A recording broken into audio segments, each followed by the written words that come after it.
तो बच्चे आज की क्लास में कर रहे हैं हम अपने बूलियन अलजेब्रा वाले चैप्टर को कंटिन्यू। तो बच्चे हमारी आज की पहली थ्योरम है the zero and unit element in Boolean algebra are unique. यानी कोई चीज़ अगर बूलियन अलजेब्रा दे रखी है तो उसका जो जीरो एलिमेंट यानी जीरो नाम का आइडेंटिटी एलिमेंट और यूनिट यानी वन नाम का आइडेंटिटी एलिमेंट वो दोनों यूनिक होते हैं। यानी जीरो सिर्फ एक ही होती है और वन भी सिर्फ एक ही होता है। ये हमें प्रूव करना है। तो बच्चे यूनिक जब भी प्रूव करना होता है तो हम क्या करते हैं, हम दो बंदे लाकर खड़े कर देते हैं। तो हम कहेंगे कि बी नाम से जो बूलियन अलजेब्रा है उसके अंदर जो जीरोज़ हैं वो एक ना होकर दो जीरो हैं। तो एक का नाम जीरो वन रख दिया और एक का नाम जीरो टू। तो हमने मान लिया कि दो जीरो एलिमेंट है, जीरो वन और जीरो टू, किसके अंदर, बूलियन अलजेब्रा में। अब दो मान लिए तो हमें प्रूव करना है कि ओ वन यानी जीरो वन और जीरो टू बराबर है। तो ये दो जीरो ना होकर एक ही हैं। और अगर जीरो वन और जीरो टू बराबर आ गया तो इसका मतलब किसी भी बूलियन अलजेब्रा में सिर्फ एक ही जीरो एग्जिस्ट करती है, एक से ज़्यादा जीरो एग्जिस्ट नहीं करती। तो बच्चे कुल मिलाकर मैं बूलियन अलजेब्रा में जीरो वन और जीरो टू दो जीरो मानकर चल पड़ा। अब बच्चे पहले केस में है तो दोनों ही जीरो, यानी दोनों के दोनों ही आइडेंटिटी एलिमेंट मान लिए, पर एक बार ये एलिमेंट और ये आइडेंटिटी मान लिया।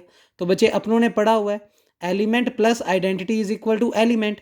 एलिमेंट हमने माना है जीरो वन को, आइडेंटिटी एलिमेंट मानना है हमने जीरो टू को, और बराबर में मिलता है एलिमेंट। आपने पढ़ा हुआ है A plus zero is equal to ए।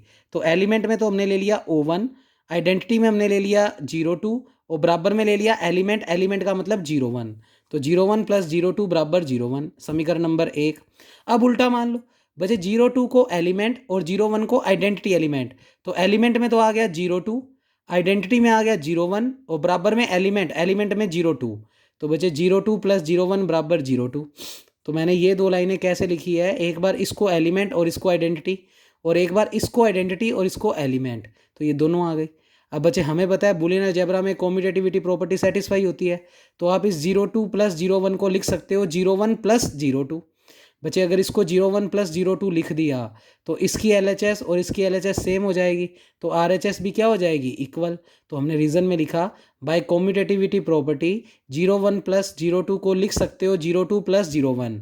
और जैसे ही आप zero two plus zero one को zero one plus zero two लिखोगे तो बच्चे एल एच एस दोनों की सेम हो जाएगी, तो आर एच एस को भी क्या कर दोगे, सेम। तो जीरो वन बराबर क्या आ गया, जीरो टू। और यही प्रूव करना था। अगर जीरो वन जीरो टू दो आइडेंटिटी मानकर चले थे और वो आपस में दोनों जीरो बराबर आ गई, इसका मतलब किसी भी बूलियन अलजेब्रा में सिर्फ एक ही जीरो एग्जिस्ट करती है, एक से ज़्यादा जीरो एग्जिस्ट नहीं करती। सेम हम करेंगे बच्चे यूनिट एलिमेंट के लिए। तो ध्यान से देखना, यूनिट एलिमेंट के लिए हम क्या कहेंगे। बच्चे हमने क्या कहा, बूलियन अलजेब्रा में अब देखो वन होता है वैसे, पर वन को आई से लिख दिया। तो हमने दो यूनिट एलिमेंट मान लिए, आई वन और आई टू। अब प्रूव करना है कि आई वन और आई टू भी इक्वल होंगे। तो बच्चे सबसे पहले मैंने आई वन को एज अ एलिमेंट और आई टू को एज अ मल्टीप्लाई के लिए आइडेंटिटी एलिमेंट। तो बच्चे आइडेंटिटी लो तुमने पढ़ा हुआ है, ए इंटू वन बराबर ए तो आई वन हो गया, वन की जगह हो गया आई टू, और बराबर में ए का मतलब आई वन। तो I one into I two बराबर आई वन। अब उल्टा कर दो, आई टू को एलिमेंट और आई वन को आइडेंटिटी। तो आई टू को एलिमेंट की जगह रखूंगा, वन की जगह आइडेंटिटी यानी आई वन, और बराबर में ए यानी एलिमेंट यानी आई टू। तो आई टू आई वन बराबर आई टू। तो एक बार इसको एलिमेंट इसको आइडेंटिटी, एक बार इसको एलिमेंट और इसको आइडेंटिटी, दोनों लाइनें आ गई। कॉम्यूटेटिविटी प्रॉपर्टी होती ही है, तो आई वन को I one I two, L H S same तो आर एच एस भी सेम, तो आई वन बराबर क्या आ गया, आई टू। तो इस थ्योरम में हमने प्रूव कर दिया कि किसी भी बूलियन अलजेब्रा में जो आइडेंटिटी एलिमेंट होता है जीरो, और वो तो प्लस के रिस्पेक्ट में, और मल्टीप्लाई के रिस्पेक्ट में वन, ये दोनों यूनिक होते हैं, एक बार ही आएंगे, एक से ज़्यादा बार नहीं आएंगे। तो हमने दो दो माने, पर उसकी वजह से वो दोनों इक्वल आ गए। तो इसका मतलब एक ही आइडेंटिटी एलिमेंट एग्जिस्ट करता है, जीरो भी इकलौता होगा और वन भी इकलौता होगा, और जीरो भी सिर्फ एक ही होगी और वन भी सिर्फ एक ही होगा। अगली theorem, every element has unique complement in Boolean algebra. वो कह रहा है किसी भी बूलियन अलजेब्रा में हर एक एलिमेंट का कॉम्प्लीमेंट, अब एलिमेंट का नाम मान लो ए रख दिया, और उसका जो कॉम्प्लीमेंट है, कॉम्प्लीमेंट ए का वैसे क्या होता है, ए बार। वो कहता है जो ए एलिमेंट का कॉम्प्लीमेंट ए बार होता है वो भी यूनिक होता है। बच्चे यूनिक जब भी प्रूव करना होगा, आप रेस में दो बंदे लाकर खड़े कर दो। तो आप जो ए नाम का एलिमेंट लेकर चले हो उसके दो कॉम्प्लीमेंट मान लोगे, एक तो ए वन बार और एक ए टू बार। अब दोनों कॉम्प्लीमेंट मान लिए तो वो कॉम्प्लीमेंट लो की सारी प्रॉपर्टी को क्या करेंगे, सेटिस्फाई। उन सब इक्वेशनों का यूज़ करके अब हमने ए एलिमेंट के दो कॉम्प्लीमेंट मानने हैं, A1 बार और A2 बार, और हमें प्रूव करना है कि कॉम्प्लीमेंट यूनिक होता है, एक ही होता है। तो बच्चे A1 बार को किसके बराबर प्रूव करना है? A2 बार। अगर A1 बार और A2 बार बराबर आ गए तो इसका मतलब हर एलिमेंट का जो कॉम्प्लीमेंट होता है वो यूनिक होता है, एक ही होता है, एक से ज़्यादा नहीं होते। तो हमने ए एलिमेंट के दो कॉम्प्लीमेंट मान लिए, तो लिखा मैंने let A1 bar A2 bar are complement of an element A in Boolean algebra. तो ए एलिमेंट के मैंने दो कॉम्प्लीमेंट मान लिए, A1 बार और A2 बार। अब दो मान लिए पर प्रूव करना है यूनिक, तो इसका मतलब A1 बार बराबर क्या होना चाहिए? A2 बार। ये हमें प्रूव करना है, तो देखते हैं कैसे प्रूव करेंगे। अच्छा, A1 बार और A2 बार अगर कॉम्प्लीमेंट है ए के, तो वो ये दो डेफिनेशनों को क्या करेंगे? सेटिस्फाई। ये कॉम्प्लीमेंट लो था, तो ए तो एलिमेंट है, एक बार A1 बार रख देंगे तो A प्लस A1 बार बराबर 1 और A इंटू A1 बार बराबर 0, और एक बार में A2 रख देंगे तो A प्लस A2 बार बराबर 1 और A इंटू A2 बार बराबर 0। तो मैंने लिखा अगर A1 बार कॉम्प्लीमेंट है ए का तो वो ये दोनों प्रॉपर्टी सेटिस्फाई करेगा। तो ए की जगह ए बार की जगह A1 बार और यहाँ पर भी A1 बार, तो A प्लस A1 बार बराबर 1 समीकरण नंबर 1, A इंटू A1 बार बराबर 0 समीकरण नंबर 3, और ऐसे ही A2 बार भी कॉम्प्लीमेंट है ए का, तो ए प्लस A2 बार बराबर 1 और A इंटू A2 बार बराबर 0। तो बच्चे ये हमने चार लिख दिए by the definition of complement. अब ये चार डेफिनेशंस का यूज़ करके हमें प्रूव करना है A1 बराबर A2। तो ऑब्वियस बात है मुझे A1 बार को बुलाना होगा, मैंने बुला लिया। बच्चे A1 बार को आइडेंटिटी लो से हमने लिखा A1 बार डॉट 1, रीज़न में इधर लिख सकते हो by identity law, by identity लो।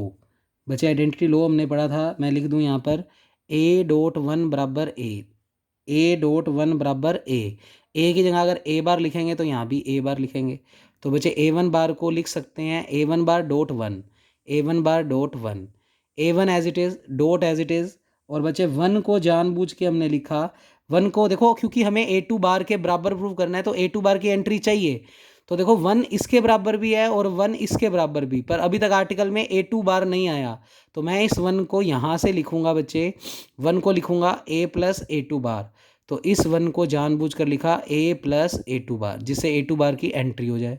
फिर डिस्ट्रीब्यूटिव लॉ लगा दिया, तो A1 bar dot A1 bar dot ये वाला plus as it is A1 bar dot A2 bar, A1 bar dot A2 bar. फिर बचे A इंटू A1 बार की वैल्यू समीकरण 3 में देखो, A इंटू A1 बार की वैल्यू कितनी है? 0। अब आप कंफ्यूज मत होना, A1 बार A और या A1 बार A की बात है। तो बचे A1 बार डॉट A की वैल्यू कितनी हो गई? 0, क्योंकि कॉम्यूटेटिविटी प्रॉपर्टी सेटिस्फाई होती है। रिवर्स करके भी लिख सकते हो, प्लस एज इट इज़ और ये वाला स्टेप एज इट इज़। फिर ये जीरो ना ख़त्म नहीं करनी, इस जीरो को जानबूझकर, इस जीरो को जानबूझकर बच्चे लिखा A.A2 बार। तो इस जीरो को जानबूझकर समीकरण 4 लिखा हुआ है यहाँ पर बाय 4, जीरो को लिख दिया A इंटू A2 बार। अब ध्यान से देखो, डॉट A2 बार इसके पास भी है, इसके पास भी है, तो डिस्ट्रीब्यूटिव लॉ लगा दें तो डॉट A2 बार आ जाएगा कॉमन, अंदर बचेगा A प्लस A1 बार, तो A प्लस A1 बार और डॉट में निकल जाएगा A2 बार कॉमन। तो लिखा हुआ है by using distributive law A plus A1 bar dot A2 बार बाहर। फिर A प्लस A1 बार की वैल्यू समीकरण 1 में देखेंगे तो इसकी वैल्यू 1 है, डॉट में A2 बार चल रहा है। बचे 1 dot A2 bar by identity law, तो साइड में रीज़न लिख सकते हो by identity law, by identity law element into identity is equal to element, तो A2 बार बच जाएगा। और A1 बार चल ही रहा था LHS में, वो A2 बार के बराबर आ गया। और अगर A1 बार बराबर A2 बार आ गया तो इसका मतलब जो हमने A एलिमेंट के दो कॉम्प्लीमेंट माने थे A1 बार और A2 बार, वो अलग अलग ना होकर इक्वल है। इसका मतलब हर एलिमेंट का यूनिक कॉम्प्लीमेंट एग्जिस्ट करता है बूलियन अलजेब्रा में, यानी कोई भी एलिमेंट A है तो उसका A की कॉम्प्लीमेंट होगा A बार, उसके अलावा उसका कोई और कॉम्प्लीमेंट नहीं होगा। अब अगली थ्योरम मोस्ट इंपॉर्टेंट है बच्चे, ध्यान से। वो कह रहा है show that no Boolean algebra can have 3 distinct element, यानी कोई बूलियन अलजेब्रा अगर नहीं है, नो बूलियन अलजेब्रा का मतलब बूलियन अलजेब्रा नहीं है, तो उसके अंदर 3 डिस्टिंक्ट एलिमेंट हो सकते हैं, ये प्रूव करो। तो बच्चे इस थ्योरम को प्रूव करने के लिए हम कॉन्ट्राडिक्शन यूज़ कर रहे हैं, और कॉन्ट्राडिक्शन का मतलब होता है जो चीज़ गिवन है उसका उल्टा मान लो। हमें गिवन है कि बूलियन अलजेब्रा नहीं है, पर हम मानेंगे कि वो सेट बूलियन अलजेब्रा है, और हम मान लेंगे कि वो 3 डिस्टिंक्ट एलिमेंट रखता है। तो अब कुछ गलत मानकर चल पड़े, क्योंकि बूलियन अलजेब्रा में तो 2 ही डिस्टिंक्ट एलिमेंट होते हैं, पर हमने बूलियन अलजेब्रा मान लिया और उसमें 3 डिस्टिंक्ट एलिमेंट मान लिए। उससे फिर लास्ट में जो रिजल्ट आएंगे वो गलत आएंगे। इसका मतलब हमने जो माना गलत माना। तो हमने गलत माना था कि बूलियन अलजेब्रा 3 एलिमेंट रखता है, तो प्रूव हो जाएगा कि जो बूलियन अलजेब्रा नहीं है वो 3 एलिमेंट रखता है। तो बच्चे कैसे प्रूव करेंगे? सबसे पहले एज अ कॉन्ट्राडिक्शन हमने बी नाम से एक बूलियन अलजेब्रा मान ली। इसने तो बोला है बूलियन अलजेब्रा नहीं लेनी, हमने ले ली। तो हमने बोला बी नाम से एक बूलियन अलजेब्रा है और हैविंग 3 डिस्टिंक्ट एलिमेंट। वो बूलियन अलजेब्रा इस तरीके से है कि वो 3 डिस्टिंक्ट एलिमेंट रखता है। और हम वैसे ही जानते हैं कि बूलियन अलजेब्रा में 2 डिस्टिंक्ट एलिमेंट तो होते ही हैं। कौन कौन से? 0 और 1। और तीसरा हमने मान लिया, तो हम बोल देंगे ए नाम से कोई और एलिमेंट भी है जो 0 और 1 के अलावा है। तो नोट्स में मैं बताता हूँ कहाँ तक लिखा हुआ है, तुम उसके बाद ये लाइन एक्स्ट्रा ऐड कर लो। तो let A be the third distinct element. तो ए हमने तीसरा वो डिस्टिंक्ट एलिमेंट ले लिया उस बूलियन अलजेब्रा बी में। तो तुम्हारे नोट्स में सिर्फ बूलियन अलजेब्रा लिखा हुआ है, तुम आगे लिखो बी अदर देन 0 एंड 1। यानी ए जो एलिमेंट है वो 0 और 1 के अलावा हमने बी के अंदर ले लिया। तो बच्चे बी को बूलियन अलजेब्रा भी मानना है। और हम जानते हैं वैसे बूलियन अलजेब्रा में 2 ही एलिमेंट होते हैं, पर हमने 3 मान लिए। तो 3 में 2 तो 0 और 1 होते ही हैं, और एक हमने ए अलग से ले लिया जो कि 0 और 1 के अलावा है। तो ये नोट्स में लिखा नहीं हुआ, तुम लिख लो बी अदर देन 0 एंड 1।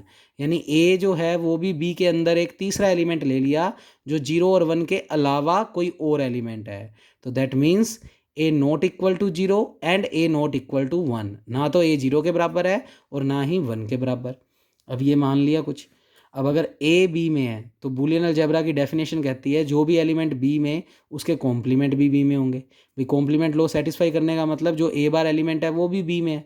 तो ए अगर बी में है ही, क्योंकि ए को तो बी का लेकर चले हैं, तो then there exist A bar also belongs to B.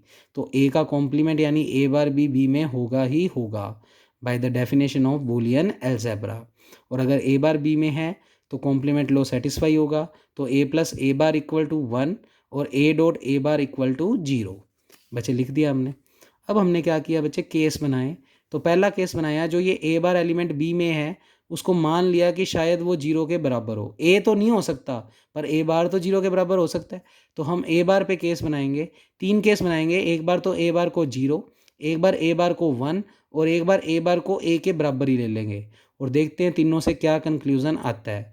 तो सबसे पहला केस बनाया ए बार या ए डैश। कुछ बुक्स ए डैश लिखती है, कुछ ए बार लिखती है, तो तुम्हारी मर्जी है, इसलिए मैंने दोनों ही लिख दिए। तो पहले केस में ए बार को मैं बराबर लेकर चला 0 के। बच्चे कॉम्प्लीमेंट लो बुला लिया। ए प्लस ए बार बराबर 1 होता है। ए बार की वैल्यू इस केस में 0 है, तो ए बार की जगह 0 लिख दिया। Element plus identity is equal to element. तो ए प्लस 0 को क्या लिख दोगे? ए। बराबर में कितना चल रहा है? 1। तो बच्चे ए किसके बराबर आ गया? 1। जबकि ऊपर लिख कर बैठे हैं ए ना तो 0 के बराबर है और ना ही 1 के बराबर। तो क्या लिखेंगे? ए बराबर 1 आ गया, but A is not equal to 1, क्योंकि हम ए को मानकर चले हैं कि वो डिस्टिंक्ट एलिमेंट है 0 और 1 के अलावा। तो इसका मतलब ये जो लाइन आई है वो पॉसिबल नहीं है।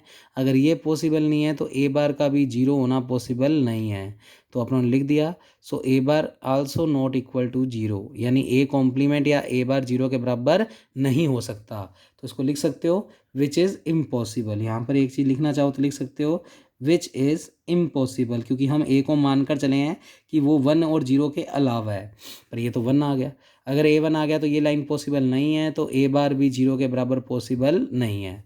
दूसरे केस में हमने ए बार को 0 की बजाय 1 ले लिया, तो ए डैश बराबर 1 या ए बार बराबर 1 ले लिया। अब ये पार्ट गलत है, नोट्स में इसको काट दो, इधर वाला करोगे, क्योंकि 1 जो है वो मल्टीप्लाई के लिए आइडेंटिटी एलिमेंट होता है और 0 जब लिया था तो वो प्लस के लिए, तो हमने कॉम्प्लीमेंट प्लस वाला लिखा। अब 1 है तो कॉम्प्लीमेंट वाला लो जो है वो मल्टीप्लाई वाला लिखेंगे। तो ए डॉट ए बार बराबर 0। बच्चे ए बार की वैल्यू इस केस में कितनी है? 1। तो आप ये वाला पोर्शन नहीं लिखोगे, आप इधर वाला लिखोगे। तो इस केस में ए बार कितना है? 1। तो आपने ए बार को 1 रख दिया। एलिमेंट इंटू आइडेंटिटी एलिमेंट, तो ए डॉट 1 को क्या लिखेंगे? ए बराबर में 0। बच्चे ए बराबर 0 आ गया, जो कि पॉसिबल नहीं है, क्योंकि ए एक अलग एलिमेंट है 0 और 1 के अलावा। तो ये केस भी पॉसिबल नहीं है, यानी ए बार भी 1 के बराबर पॉसिबल नहीं है। तो ना तो ए बार 0 है, ना ही ए बार 1 है। अब तीसरा केस बनाया कि ए बार हो सकता है ए के इक्वल हो, तो हमने थर्ड केस बनाया ए बार इक्वल टू ए। अब इसके लिए पहला आइडेंटिटी लॉ ही बुलाएंगे। तो बच्चे A plus A bar is equal to 1, और दूसरा भी बुलाएंगे, तो मैं बुलाता हूँ पहले। बच्चे ए प्लस ए बार बराबर 1, ए बार की जगह हमने ए रख दिया, तो ए प्लस ए बराबर 1। कल एडम पोटेंट लॉ पढ़ा था, ए प्लस ए ही होता है, तो by idempotent law A plus A होता है, तो इस ए प्लस ए को ए लिख दिया और बराबर में 1। बच्चे ए 1 के बराबर आ गया, जो कि पॉसिबल नहीं है क्योंकि हमने माना हुआ है कि ए 0 और 1 के अलावा है। अब हमने इसी में दूसरा कॉम्प्लीमेंट लॉ बुला लिया, ए डॉट ए बार बराबर 0। ए बार की वैल्यू इस केस में ए है, रख दी। एडम पोटेंट लॉ दो टाइप का था, तो दूसरे में ए इंटू ए को ए ही लिख सकते हैं, ये भी हमने कल पढ़ा था, तो ए इंटू ए भी ए ही बराबर 0। ए 0 भी नहीं हो सकता क्योंकि ए तो 0 और 1 के अलावा है, तो दोनों से ही जो रिजल्ट आए हैं वो गलत आए हैं, इसका मतलब ए बार बराबर ए भी पॉसिबल नहीं है। सो ए बार बराबर ए इज़ नॉट पॉसिबल। तो अब नोट्स में एक लाइन गलत लिखी हुई है, तो आप लिखो सही करके, हैंस नो को हटा दो। हैंस, तो बच्चे हमने बी को बूलियन अलजेब्रा लिया था इस केस में, यानी हम बी को बूलियन अलजेब्रा मानकर चले थे और उसमें 3 डिस्टिंक्ट एलिमेंट लेकर चले थे, 0, 1 और ए। पर तीनों ही केसों में ए या तो 0 आ रहा है या 1 आ रहा है, तो ए 0 या 1 के अलावा कुछ भी नहीं आ रहा। इसका मतलब बूलियन अलजेब्रा में सिर्फ और सिर्फ 2 ही डिस्टिंक्ट एलिमेंट होते हैं, वो भी 0 और 1। तो अगर बूलियन में सिर्फ 2 ही होते हैं डिस्टिंक्ट, तो जो बूलियन नहीं होगा उसमें कोई तीसरा बंदा हो सकता है। तो hence no Boolean algebra can have 3 distinct element. तो बूलियन में तो सिर्फ 2 ही हो सकते हैं, और जो बूलियन नहीं है उसमें 3, 4 कितने भी हो सकते हैं। तो that means no Boolean algebra, जो बूलियन अलजेब्रा नहीं है वो रख सकता है 3 डिस्टिंक्ट एलिमेंट, पर बूलियन सिर्फ 2 ही रखेगा। ये अब ऊपर प्रूव हो चुका है। तो बूलियन 2 रखता है, तो जो बूलियन नहीं है वो 2 तो रखेगा ही रखेगा, उसके अलावा तीसरा भी रख सकता है। तो ये लाइन नोट्स में नहीं लिखी हुई, आप लिख लो और नो को हटा दो। तो इस तरीके से आप ये थ्योरम डन करके आओगे। अब कुछ बच्चे क्वेश्चंस है सिंपल सिंपल, जो हमने प्रॉपर्टी सारी पढ़ रखी हैं उन्हीं का यूज़ करके। तो पहले वो कह रहा है प्रूव दैट इस पूरी चीज़ को इसके बराबर, और एक बार इसको इसके बराबर। तो हमने सबसे पहले LHS बुला लिया। अब इसमें एसोसिएटिविटी लगा दी, तो ब्रैकेट शिफ्ट हो गया ए plus A bar dot C पे, और प्लस का भी बाहर हो गया। फिर बच्चे इसमें डिस्ट्रीब्यूटिव लॉ लगा दिया, तो ए प्लस, अब इधर कन्फ्यूज़ होते हो तो यहाँ बड़ा ब्रैकेट लगा लो और यहाँ छोटा लगा लो, डिस्ट्रीब्यूटिव लगा दो, ए प्लस ए बार, फिर ये वाला dot as it is A plus C, तो ए प्लस सी, ये डिस्ट्रीब्यूटिव लॉ लगा दिया इतने में, प्लस का भी चल ही रहा है। फिर बच्चे A plus A bar bye complement law, तो रीज़न में लिखा bye complement low, A plus A बार 1 हो गया, ए प्लस सी चल ही रहा है, और ये प्लस का बी चल रहा था बच्चे, तो यहाँ पर करेक्शन कर लो नोट्स में, ये प्लस का बी चल रहा था, ठीक है। तो यहाँ पर बीच में प्लस है, मैं अच्छे से लिख देता हूँ, ये बीच में प्लस चल रहा है। फिर एलिमेंट इनटू आइडेंटिटी, बच्चे ए डॉट 1 बराबर ए ही होता है, तो ये पूरा ए है। Element into identity is equal to element, element में कौन है, ए प्लस सी, और प्लस का बी चल ही रहा है, और यही लेकर आना था। सी प्लस बी में कॉम्पिटेटिव लगा दो अगर लगानी है, तो बी प्लस सी कर दो, तो ए प्लस बी प्लस सी बराबर RHS, यही लेकर आनी है, ठीक है। ऐसे ही इसको इसके बराबर प्रूव करना है, तो हमने इसको बुला लिया। बच्चे ए बार प्लस बी बार, हमने कल डी मॉर्गन लॉ पढ़ा था, तो याद रखना जब भी ऐसा कुछ हो तो हम हमेशा इस टाइप के क्वेश्चन में डी मॉर्गन लॉ का यूज़ करेंगे। तो ए बार प्लस बी बार को आप लिख सकते हो ए डॉट बी का बार, बाकी सब एज इट इज़। तो मैंने इसको डी मॉर्गन लॉ से लिख दिया ए डॉट बी का बार, इसको खोल लो, ए का बार एज इट इज़, डॉट का प्लस और बी का बार एज इट इज़, तो आप इसको डी मॉर्गन लॉ से लिख सकते हो ए डॉट बी का बार। फिर बच्चे इसमें मैंने डिस्ट्रीब्यूटिव लॉ लगा दिया, इस पूरे को ए समझो, ए प्लस बी डॉट सी, तुम्हें डॉट दिख नहीं रहा, ये देखो पहले चल रहा था सी डॉट, तो यहाँ पर डॉट लगा लो। तो बच्चे A plus B dot C, तो प्रॉपर्टी कहती है डिस्ट्रीब्यूटिव लॉ की ए प्लस बी, तो ए प्लस बी, ये वाला डॉट एज इट इज़, तो बीच में ये डॉट लगा लो, ए प्लस सी, तो ए डॉट बी तो ए हो गया, प्लस एज इट इज़, और सी के अंदर है ए डॉट बी का बार। फिर बच्चे ये ए हो गया और ये ए का बार हो गया, ए प्लस ए का बार कितना होता है 1, ए प्लस ए का बार कितना होता है 1, तो ये ए और ये ए का बार, तो ए प्लस ए बार की वैल्यू हो गई 1। बच्चे element into identity is equal to element, element में सिर्फ ये बच जाएगा बराबर में RHS। तो ये दोनों ही पार्ट प्रूव हो गए। नेक्स्ट पार्ट कर रहे हैं प्रूव दैट, बच्चे ये वाला क्वेश्चन कर रहे हैं, तो A plus A bar dot B बराबर ये लेकर आना है, तो हमने LHS को बुला लिया।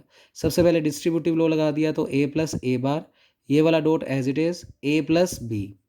फिर बच्चे A plus A bar complement law से 1 हो गया, तो रीज़न लिखने हैं बाय कॉम्प्लीमेंट लॉ, तो बाय कॉम्प्लीमेंट लो।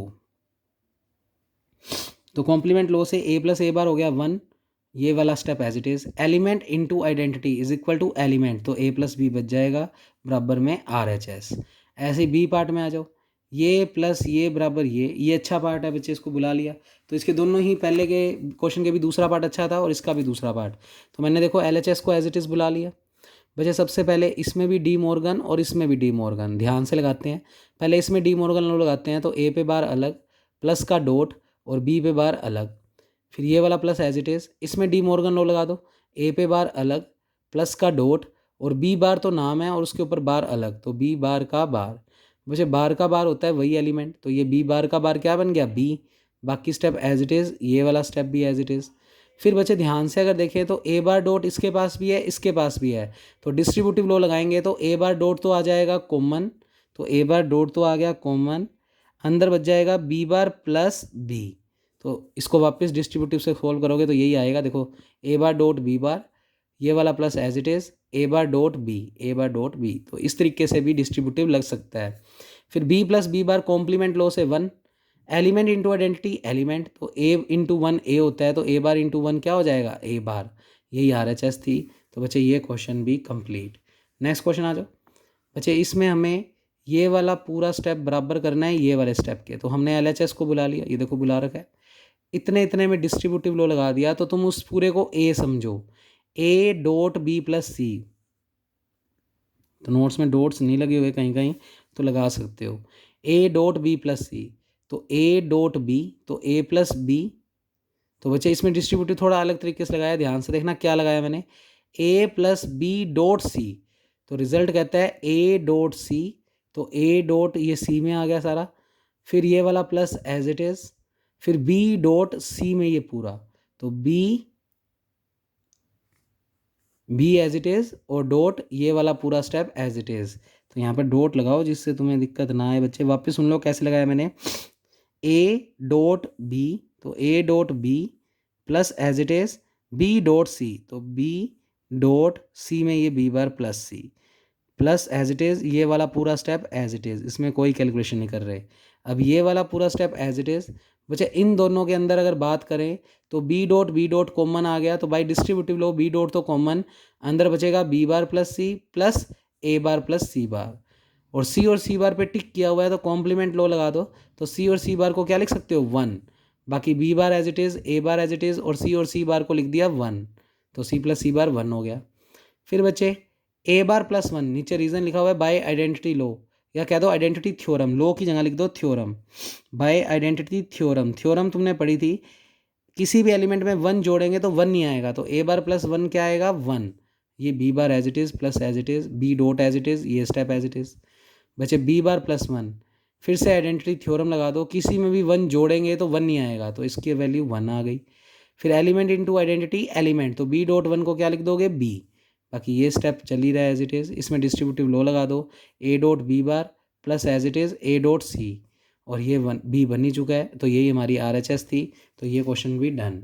अब अच्छा ये जो होमवर्क है वो इस वाले में तुम पेज नंबर 37-38 पे जाओगे, तो पेज नंबर 37-38 पे तुम्हें मिल जाएगा, वो तुम्हें परफॉर्म करना है, और देखता हूँ मैं आज करवा भी दूँ। तो पेज नंबर 37 और 38 पे मिलेंगे ये दोनों क्वेश्चन। उसके अलावा पहले ये क्वेश्चन करो बच्चे, वो कहता A plus B equal to 0 if and only if A equal to 0 B equal to 0, ये वाला साइन है।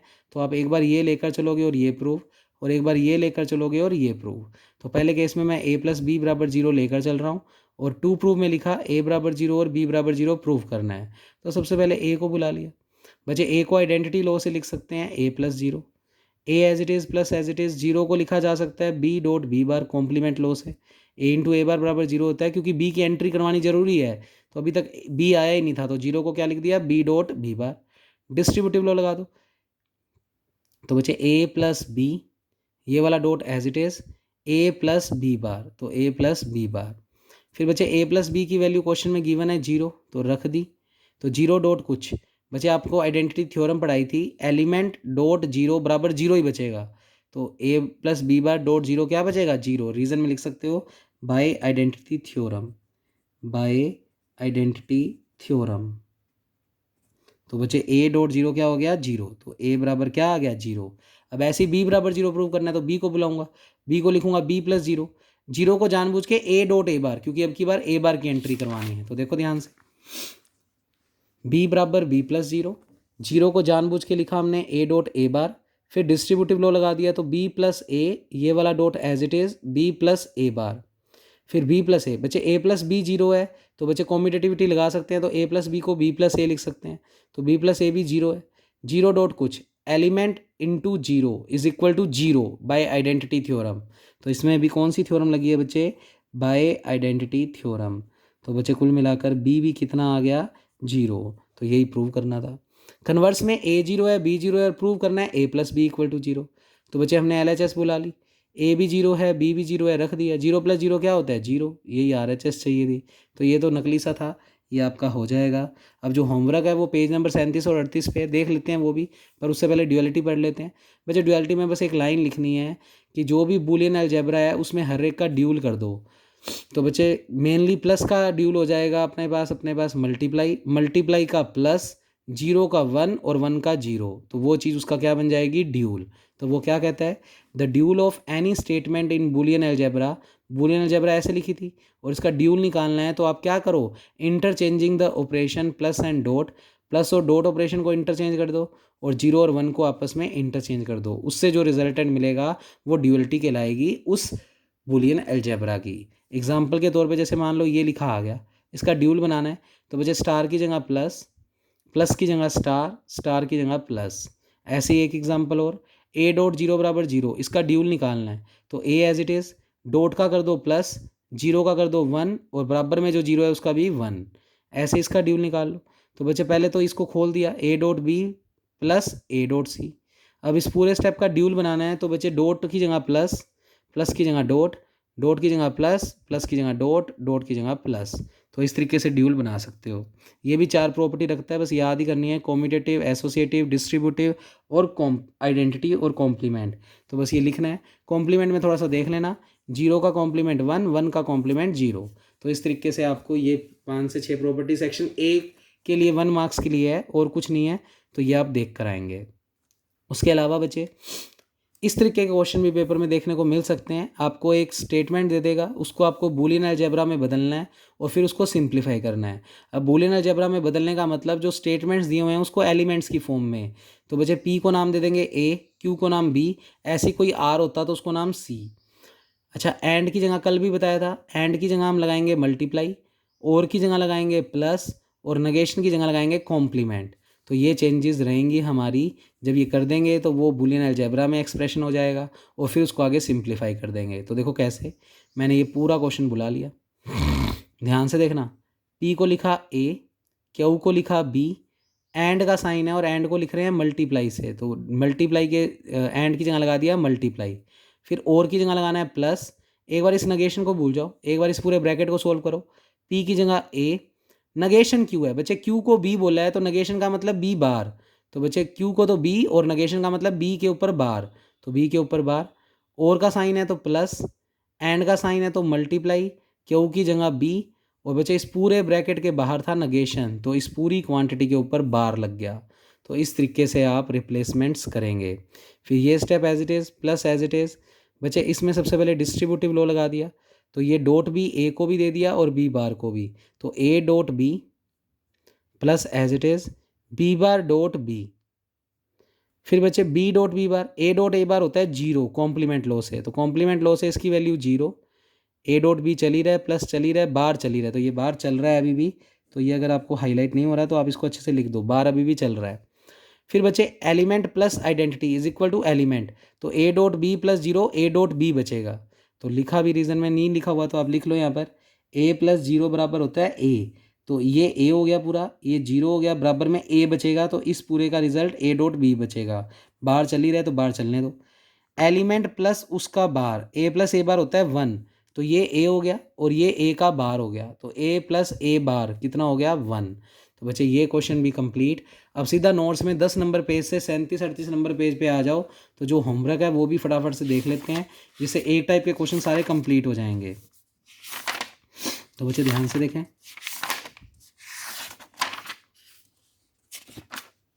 तो पेज नंबर आप अपने नोट्स में निकालो 37 38। तो इसी में आगे आगे जाते जाते 37 और 38 नंबर पेज आएगा, ये रहा बच्चे। तो मैं इसकी कैलकुलेशन भी दिखा देता हूँ। तो पेज नंबर ये 37 है 37, उसमें आपको ये नीचे नीचे वो होमवर्क के जो क्वेश्चन थे 2 वो वापस लिखे हुए हैं। पहले ये वाला प्रूव कर रहे हैं, तो मैंने LHS को बुला लिया। बच्चे सबसे पहले ए बार प्लस बी बार में हमने डी मॉर्गन लॉ लगा दिया। तो बच्चे ए बार प्लस बी बार को डी मॉर्गन लॉ से लिख सकते हो ए डॉट बी का बार। फिर बच्चे डिस्ट्रीब्यूटिव लॉ लगा दिया। तो ये ए डॉट बी जो है वो प्लस के साथ सी को मिल गया, ये वाला डॉट एज इट इज़, और ए डॉट बी प्लस के साथ इसको भी मिल गया। तो ए डॉट बी प्लस के साथ ए डॉट बी बार को भी मिल गया। तो ये हमने लगाया डिस्ट्रीब्यूटिव लॉ। फिर बच्चे हमने इसमें कॉम्प्लीमेंट लॉ लगा दिया। ए प्लस ए का बार कितना होता है 1, तो ये स्टेप बन गया 1, ये step as it is. Element into identity element, तो एलिमेंट में सिर्फ ये बच जाएगा और यही हमारी RHS है। तो बस थोड़ा सा नज़रिया है बच्चे, 1-2 बार देखोगे तो आसानी से हो जाएगा।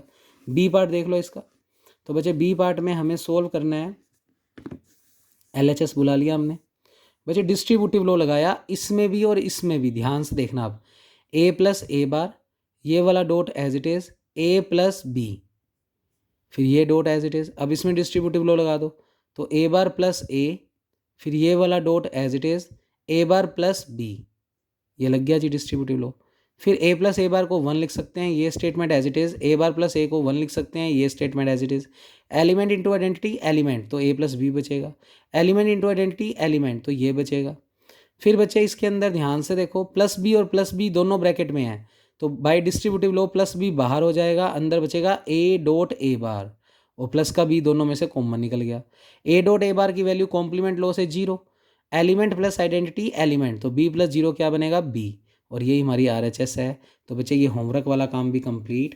तो बच्चे इतना काम आप आज की क्लास में करेंगे, और साथ में 2 मिनट पॉज मत करना बच्चे, इसके आगे का पार्ट भी करवा रहा हूँ। तो बच्चे ये 2 पेज और करवा रहा हूँ, जिससे कल एक नया कंसेप्ट करेंगे सर्किट। तो ये बहुत ही इंटरेस्टिंग और ईजी सा कंसेप्ट है। बच्चे डेफिनेशन पढ़ रहे हैं बूलियन सब एलजेब्रा। तो बूलियन सब एलजेब्रा किसको कहेंगे? पहले बी नाम का बंदा बूलियन एलजेब्रा है, एस नाम का बंदा कोई नॉन एम्प्टी सबसेट है, किस में से ले रहे हैं? बी में से। तो एस जो है वो सबसेट है बी का।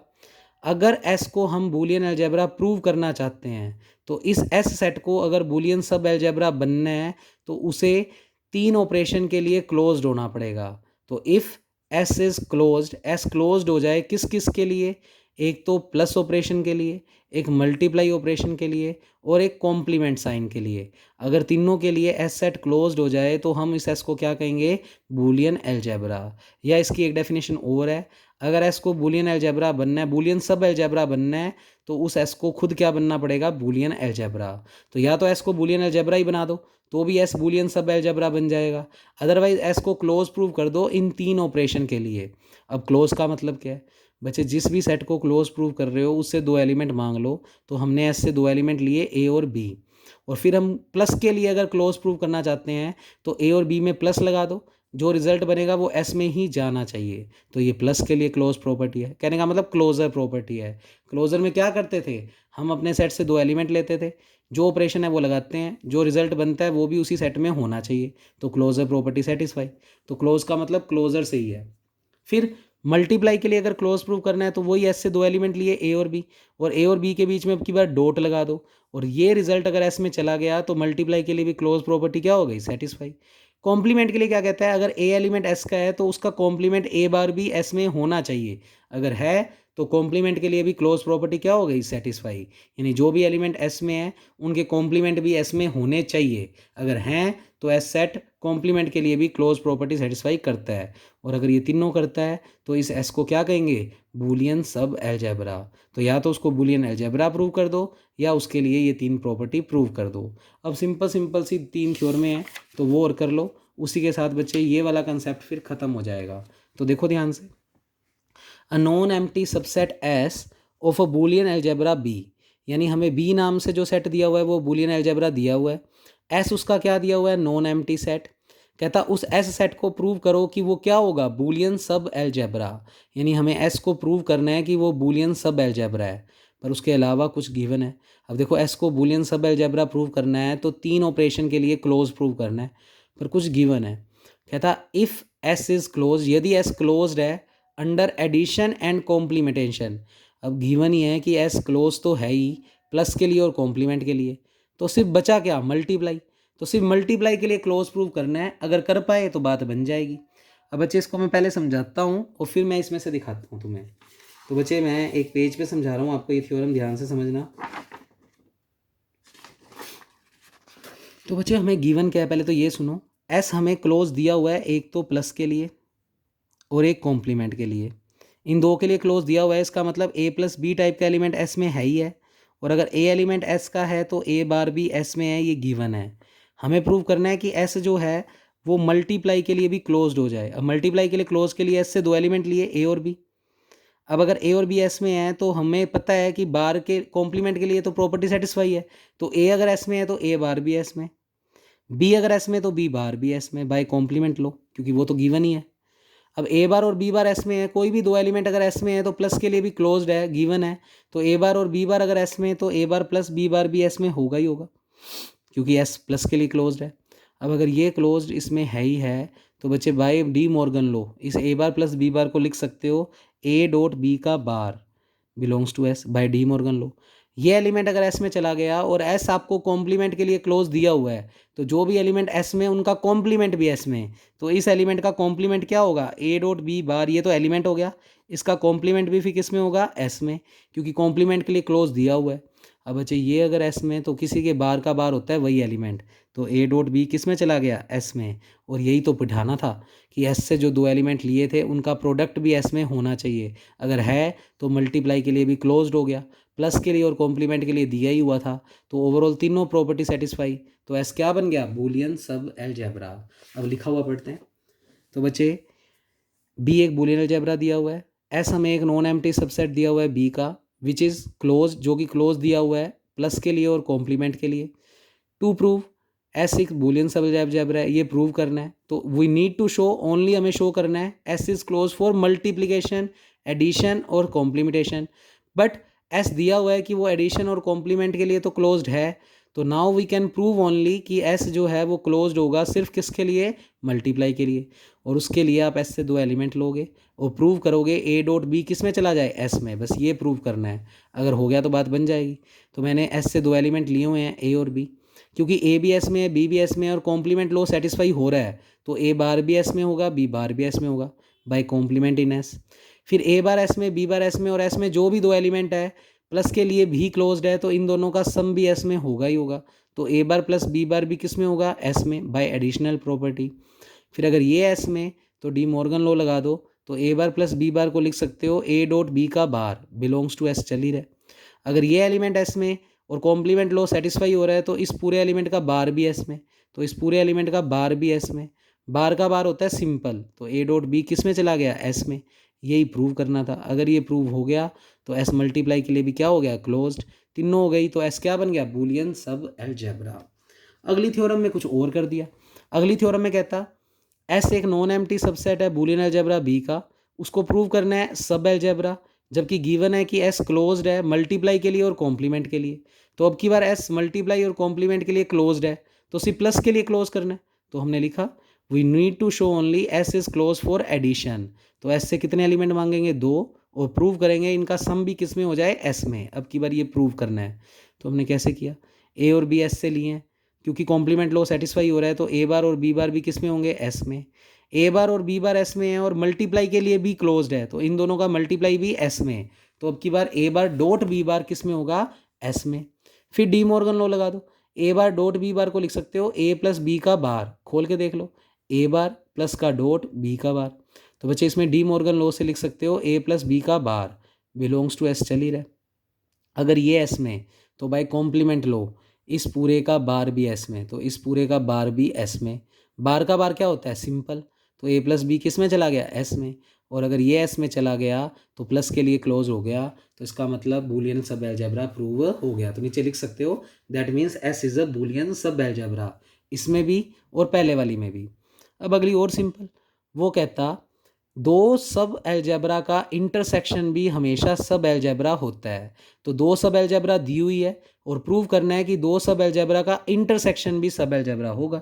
अब सब अलजेब्रा के लिए हमें तीन प्रॉपर्टी प्रूव करनी है, प्लस मल्टीप्लाई और कॉम्प्लीमेंट के लिए क्लोज्ड आना चाहिए। तो हमारा लिखने का तरीका, बी एक बूलियन अलजेब्रा है, S1 और S2 दे रखे हैं कि वो दो बूलियन सब अलजेब्रा हैं बी के। प्रूव करना है इन दोनों का इंटरसेक्शन, यानी S1 इंटरसेक्शन S2 भी क्या बन जाए, सब अलजेब्रा।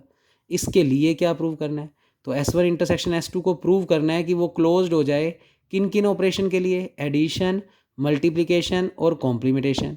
बच्चे उससे भी पहले मैं प्रूव करूंगा कि ये खाली नहीं है। तो first of all S1 intersection S2 को प्रूव करूंगा कि वो एक नॉन एम्प्टी सेट है, किसके, बी के। अब ये प्रूव करने के लिए बच्चे मैंने छोटी छोटी बातें लिखी, क्योंकि मैंने बताया था आपको कि सब अलजेब्रा की दो डेफिनेशन है। एक तो ये तीन प्रॉपर्टी, और अगर कोई चीज़ सब अलजेब्रा है तो इटसेल्फ अ बूलियन अलजेब्रा। तो हम क्या लिखेंगे, क्योंकि S1 और S2 आपको गिवन है कि वो सब अलजेब्रा है, तो वो इटसेल्फ क्या है, बूलियन अलजेब्रा। और अगर S1 भी बूलियन अलजेब्रा है, S2 भी बूलियन अलजेब्रा है, तो उसमें 0 और 1 नाम के एलिमेंट होंगे ही होंगे। तो 0 और 1 S1 के पास भी, ये सब काट दो अच्छे से अगर नहीं कटा हुआ तो, और 0 और 1 S2 के पास भी। अब बच्चे जो चीज़ S1 के पास भी है, S2 के पास भी है, वो एलिमेंट S1 इंटरसेक्शन S2 में भी जाएगा। तो 0 1 S1 के पास भी है, 0 1 S2 के पास भी है, तो 0 और 1 जाएगा ही जाएगा S1 इंटरसेक्शन S2 में। तो बच्चे कुल मिलाकर ये एलिमेंट इसमें चले गए, इसका मतलब ये दोनों सेटों का इंटरसेक्शन खाली नहीं है। तो S1 intersection S2 is a non empty set. अब प्रूव करेंगे वो तीन बातें। तो बच्चे तीन बातें प्रूव करने के लिए पहले जिस चीज़ में तीन बातें प्रूव करनी है उससे दो एलिमेंट मांग लो।